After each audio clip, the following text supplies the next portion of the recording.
Hello, thank you for coming back for the safety training.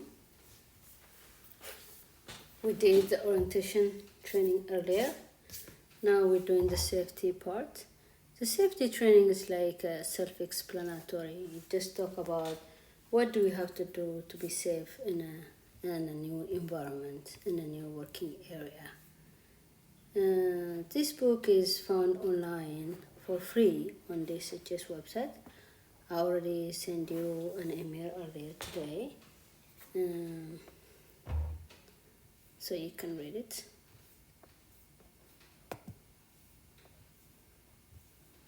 It's about 36 pages. Okay, introduction.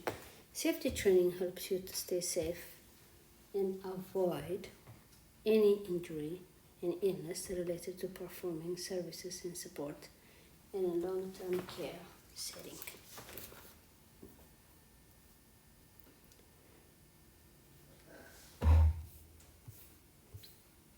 Safety guidelines.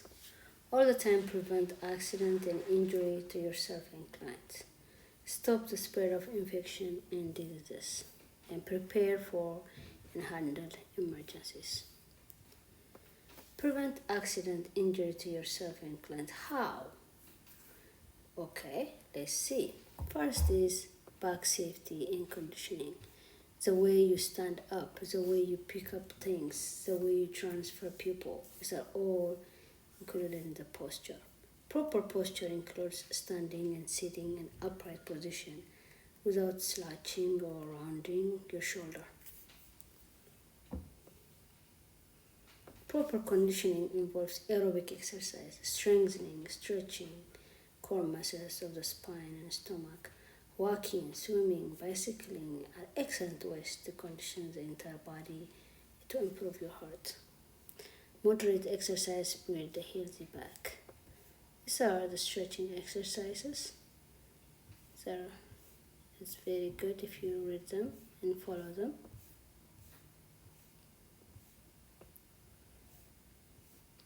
Okay, this is the proper lifting technique. Whenever you pick up one thing from the floor, look at thing and try to assess it, how heavy it is. Can I lift it? And then after you lift it close to your body, and then bend at the knees. Get close to the load as you can. Tighten your stomach. Keep your back straight. Bend with your knees and stand up. Lift with your legs. Never twist while lifting. Using tiny steps, turn with your feet, not your body. This is one of the questions that come on HCA exam. Usually it's in there, so make sure you understand this section very carefully.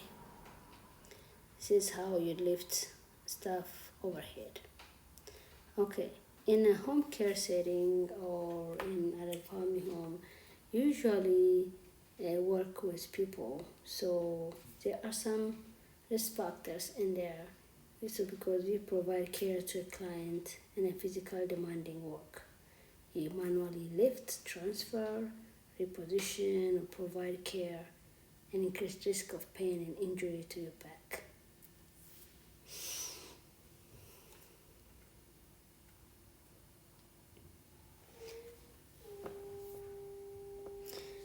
It's like a repetitive motion that you do in there without you knowing what you're doing. Repeatedly, cranking a manual adjustment for bed, awkward posture such as reaching across the bed to lift client, and you force the wheelchair to the elevator or go to the ramp or anything like that. But those things, if you don't do the proper posture, you might end up injuring yourself. So when you work in a work area, you usually need to use the proper footwear and clothes all the time to keep you safe. It's always best to prevent an accident or emergency whenever possible. Checking for safety hazards in your home is one of the very important things that you have to do. Always be on the lookout for existing and potential safety hazards. If you're concerned about safety hazard, work with the client and see if there is a way to eliminate it. Always keep in mind the client is the right of choice. And document all the time.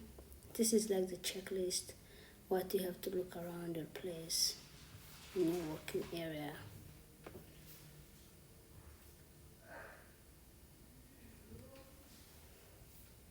Okay, usually happens, not all the time, a client falls.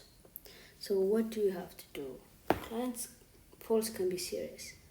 Frail clients can be seriously hurt if they fall. So before they fall, we kind of create ideas. A safety environment so they don't fall as much as possible. And if they fall, so there are things that we have to do. If you see here, this person is trying to slide the person down. This client is almost falling. So at this point, what you have to do is, instead of trying to get this person up, it's better to help them to fall, gradually easing the client on the floor. Keep your feet apart and back straight and make it right when you put them down, because sometimes caregivers try to protect people fall and they end up falling with the client.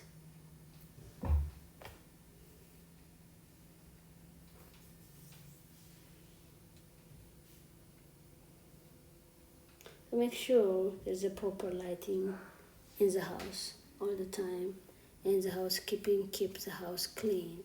There's nothing on the floor that's left. And make sure the oxygen is both prescribed treatment and hazardous chemical and fire hazard. Make sure no one is smoking around there.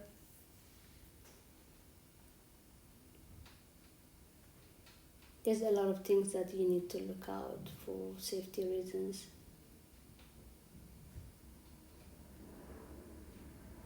If there is fire, you need to make sure you know where smoke detectors and fire extinguishers are located. In electric safety, if there is any loose wires, we have to put them back so there wouldn't be any fall because of it. If there's any animal, make sure they are vaccinated. And drive safely with or without the client.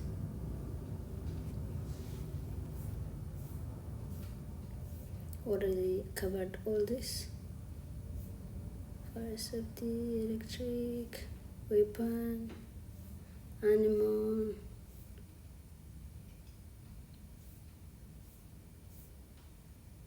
Already covered all this. Violence in the workplace. Always be alert and aware of what's happening around you. Have an understanding and plan for what you would do in case violence occurs. If you think a client may be in immediate danger or needs urgent help, call 911. But if you think you're not in danger, remain calm and stay in control of your responses.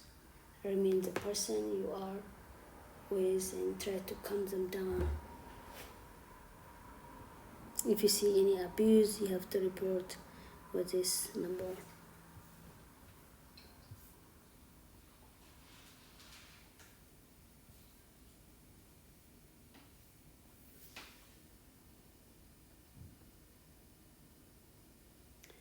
Okay, always wash your hand. We have to stop the spread of infection and diseases. Use disposable gloves and other personal protective equipment whenever possible. Clean and disinfect to kill germs before they can cause harm. Safely get rid of contaminated waste. So everybody needs to know how to wash your hands. This is the proper procedure. Make sure you have everything you need at the sink. Turn on warm water.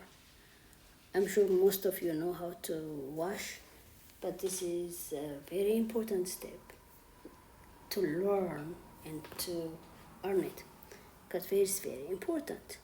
Rub palms together to make lather. Scrub between fingers and entire surface, hands and wrist. Clean fingernails by rubbing the tips to your finger and against your palm for 20 seconds. Rinse hands thoroughly. Dry hands with clean towel. The steps in here is very important. You need to memorize it, and you also need to know how to do it for your safety. You have to wash your hands all the time. Wash hands, and wash hands all the time.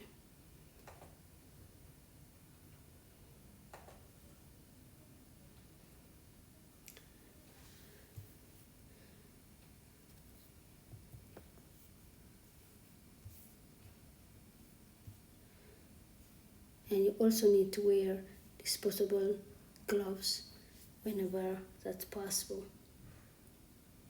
Whenever you have a direct skin contact with blood, body fluids, or another person's mucous membrane, handle things contaminated with germs such as tissue, disposable underwear, soiled clothing.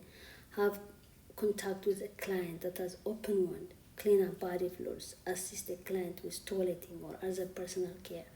Have a cut, scrape, or chop hands. Anyway, anything that you do around the clients, most of the time, wash your hands, put on gloves, and take out your gloves and then wash your hands. These are the procedure, how to put your gloves on and how to take it out. There are some videos I can send you how to put your gloves on and off. But I can show you too. You have to protect yourself from bloodborne diseases.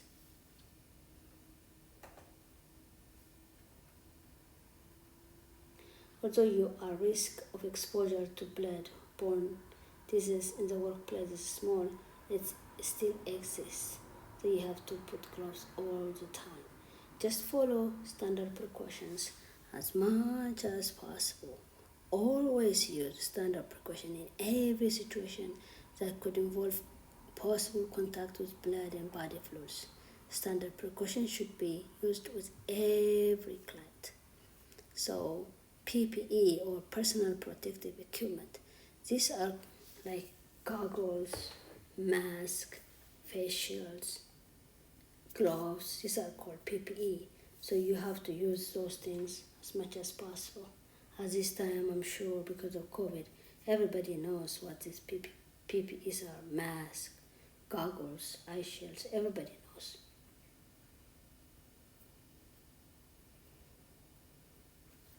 In case if you happen to touch a blood or something unexpectedly, you need to wash it with water right away. If it gets to your eye, clean it with water right away. Any chemical, wash it right away. This is one of the safety things. I'm sure you all need to have hepatitis B vaccination. You always do. And in home, if there is like a client who uses insulin, they might need a needle. Those needles that don't go to the garbage. If you put it in the garbage, it might poke the person, and it transmits disease, and it's very complicated. So if you have a needle, that goes in a sharp container. Sometimes if you don't have a sharp container, you could use like a container in the house. You need to use a bleach or chemicals in the house, but sometimes if you don't use them correctly, it's not good. So you have to use the proper instruction on the label.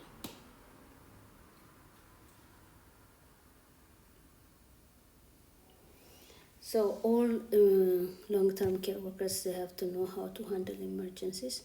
When you have emergencies, make sure you tell the provider or whoever is in there if there's any poison, when you help you can call this number to get help.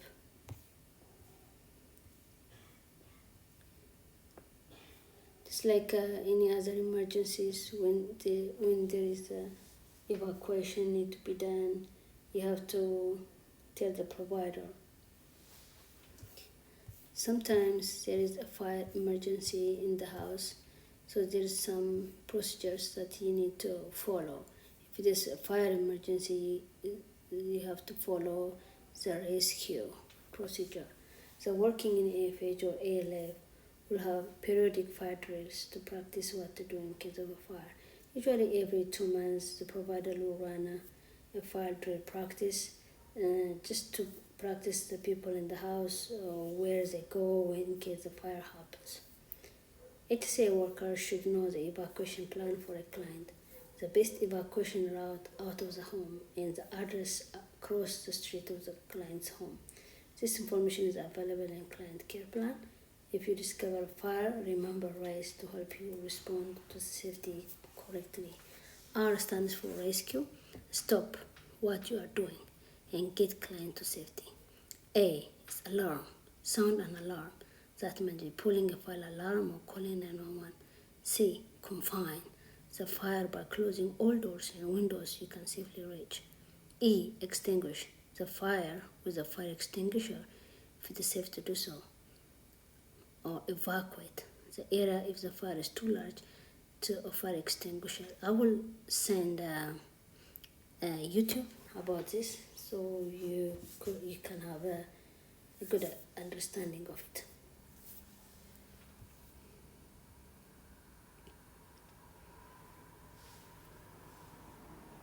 And the other one is a pool. A pass. Let me see where the pass is. Here it is. Pass. A fire extinguisher is required in all AFHs. HCA workers should encourage a client to have one if it's not in the home. A fire extinguisher is something like this. So this is how you use it. P is pull. Hold the extinguisher upright and pull the ring pin, snapping the plastic seal here. A is aim. Stand back from the fire and aim the base of the fire nearest to you. S is a squeeze. Keep the extinguisher upright, squeeze the handle together to discharge. S is sweep. Sweep from side to side. You can look at it on YouTube. There's a lot of videos about it, so you can understand it very well.